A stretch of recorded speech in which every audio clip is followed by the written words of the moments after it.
በክርስትና ውስጥ በወሳኝነት ሌላ ነገር ማወቅ ያለብን ነገር ምንድነው? የእግዚአብሔርን ባህሪ ማወቅ ነው። የእግዚአብሔርን ባህሪ በተለይ ዋና የሚባለውን ነገር ማወቅ ይኖርብናል ማለት ነው። የመጀመሪያው ነገር እግዚአብሔር በባህሪው እውነት ነው። እውነተኛ አምላክ፣ እውነተኛ ፈጣሪ ተብሎ መታመን አለበት፣ መታወቅ አለበት ማለት ነው። እንግዲህ እውነተኛ ስንል እግዚአብሔር እውነት ውስጥ ደግሞ ሁለት ነገሮች አሉ። የመጀመሪያው እግዚአብሔር እውነተኛ ፈራጅ ነው፣ ፍጹም ፈራጅ ነው። እግዚአብሔር እውነተኛ አፍቃሪ ነው፣ ፍጹም አፍቃሪ ነው። እነዚህ ሁለት ነገሮች አሉት ማለት ነው በእውነት ውስጥ። እንግዲህ ፍጹም ፈራጅ ነው ሲባል እግዚአብሔር ያሰበው ሆነ የተናገረው በፍርድ ይፈጸማል፣ ይከወናል። ወይም ደግሞ ትቼዋለሁ ይቅር አይልም። እግዚአብሔር አንዴ ከፈረደ ያ ፍርድ ምን አለው? ፍጻሜ ይደርሳል ማለት ነው። ሌላው ደግሞ ፍጹም ፍቅሩን፣ እውነተኛ ፍቅሩን ደግሞ የምንመለከትበት ደግሞ አለ። እውነተኛ ፍቅሩ ምንድነው? እግዚአብሔር በክርስትና ውስጥ ሰውን ከመፍጠሩ በፊት ሌሎችን ፍጥረቶችን ተዋቸውና ሰውን ከመፍጠሩ በፊት ፍጹም ገና በሐሳብ ደረጃ ገና በህልውና ወደ መታየት ሳንመጣ እግዚአብሔር ፍጹም ወዶናል፣ ፍጹም አፍቅሮናል። ፍጹም ፍቅሩን ሰጥቶ ነው የፈጠረን ማለት ነው። የፈጠረን ልክ ፍርዱ እንዳልቀረ ሁሉ ይሄ ፍቅሩም አይቀርም እስከ መጨረሻው። ሰው ወደቀም ካደም አልካደም ይህን ፍቅሩን እስከ መጨረሻው አይተውም። እግዚአብሔር እስከ ፍጻሜ ያደርሳል ማለት ነው። ለፍጻሜ ያደርሰዋል። ስለዚህ እግዚአብሔር እነዚህ ሁለት ነገሮችን ያደርጋል። እነዚህ ሁለት ነገሮች ግን በአንድ ላይ የሚሄዱ ናቸው፣ የሚለያዩ አይደሉም። አንደኛውን ትቶ አንደኛውን አያስቀጥልም። ፍርዱን ትቶ ፍቅሩን ትቶ ፍርዱን አያስቀጥልም ማለት ነው እግዚአብሔር። ስለዚህ እግዚአብሔር ፍጹም አምላክ፣ ፍጹም ወዳጅ፣ ፍጹም ፈጣሪ ብለን እናመልከዋለን ማለት ነው። እንግዲህ እግዚአብሔር ሁለቱን ነገሮች ያስኬደበትን ነገር ብንመለከት እንግዲህ በሰው ልጅ ውድቀት ምክንያት እግዚአብሔር ሁለቱን ነገሮች ፈጽሞልናል። ፍጹም ፈራጅነቱን ተመልክተናል፣ ፍጹም ፍርዱን ተመልክተናል፣ ፍጹም ፍቅሩን ደግሞ ተመልክተናል። ሰው ገና ከመፈጠሩ በፊት በእግዚአብሔር ዘንድ ቢወደድም ነገር ግን ውድቀት አግኝቶታል። ውድቀት ካገኘው በኋላ ግን እግዚአብሔር ምኑን አልተወም? ፍቅሩን አልተወም። እግዚአብሔር ወድቋል፣ ይሄ ነገር በስብሷል፣ በቃ ልተው ላጥፋው፣ እንደገና ከህልውና ልደምስሰው አላለም። አንደኛ ይሄንን ማድረግ አይችልም። እግዚአብሔር አይችልም ሲባል የውስንነት አይደለም። አይችልም ሲባል እግዚአብሔር እውነተኛ አምላክ ነው። ስለዚህ ያ የተፈረደበት ነገር ምኑን መቀበል አለበት? ፍርዱን መቀበል አለበት። እውነተኛ እንደሆነ አምላክ ስለሚታመን ያ እውነቱ ምን መፈጸም አለበት? ተፈጽሞ መታየት አለበት። እግዚአብሔር ይሁን ይቅር የሚለው ይተው የሚለው ነገር የለውም ማለት ነው። ፍርዱ ተፈጻሚነት አለው ማለት ነው። ስለዚህ ፍርዱን አላስቀረም፣ ነገር ግን ፍቅሩንም አላስቀረም። ስለዚህ ፍርዱን እንዲሸከም አደረገ ራሱን።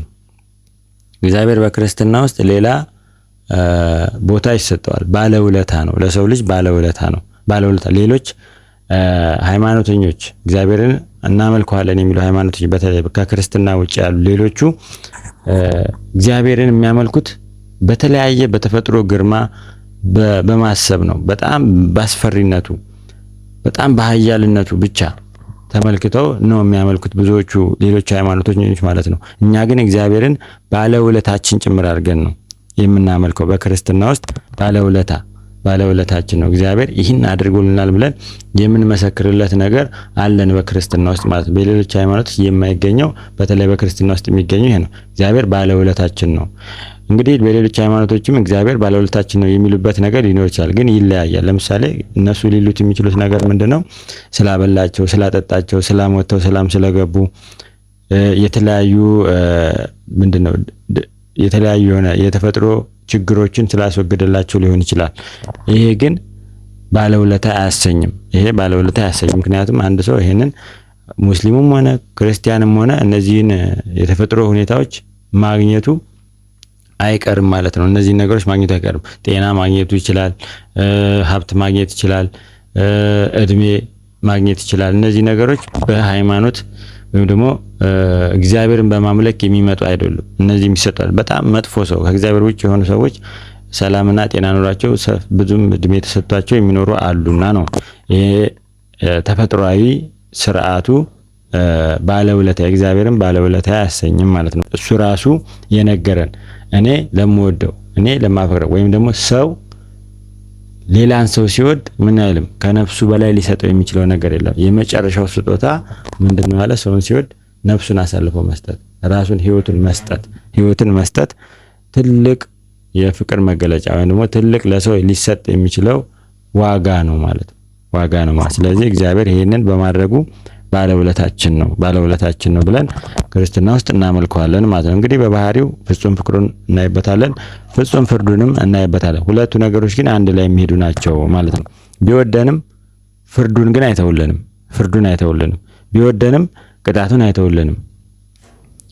ገና ፍጥረትን ከመፍጠሩ በፊት ሰውን ለባህሪው ወራሽ ወይም ደግሞ የባህሪው ተካፋይ አድርጎ ባሰበበት በዛ በመጀመሪያው ፍቅሩ ጸንቶ እስከ መጨረሻው እንዲኖር አድርጎልናል። ያ ፍቅሩ ሳይጎድል ሳይቀነስ እንዲኖር አድርጓል ማለት ነው። ስለዚህ እግዚአብሔር በባህሪው እውነት ነው። በእውነት ውስጥ ሁለት ነገሮች አሉ። እነዚህ እግዚአብሔር ፍጹም ፈራጅ ነው፣ ፍጹም አፍቃሪ ነው። እነዚህ ነገሮች ተመልክተን በአግባቡ መረዳት ይኖርብናል። እንግዲህ ሌሎችን በእነዚህ ላይ ተመርኩዘን መረዳትና መማማር እንችላለን ማለት ነው። ይቆያል።